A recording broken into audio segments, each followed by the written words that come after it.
لجپال نبی صلی اللہ علیہ وآلہ وسلم نے ارشاد فرمایا کہ کل قیامت کا دن ہوگا، رمضان المبارک خالق کائنات کی بارگاہ اقدس میں ایک جوان مرد کی صورت میں آئے گا۔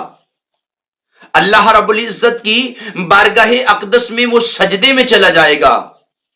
رب کائنات پوچھے گا کہ بتا کیا ہوا ہے، کیا چاہتا ہے؟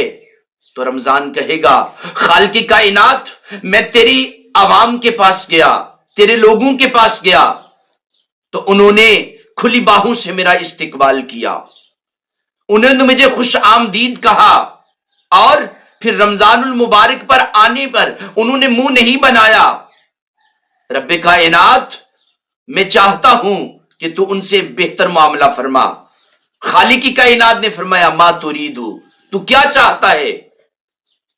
تو رمضان کہے گا خالق کی بارگاہ اقدس میں کہ مولا، جنہوں نے مجھے خوش آمدید کہا، میرا استقبال خوش دلی سے کیا، خالق کائنات میں چاہتا ہوں کہ آج قیامت کے دن تو ان کے سروں پر عزت و وقار کے تاج کو پہنا دے اور ان کو عزتوں کے مقام عطا فرما دے۔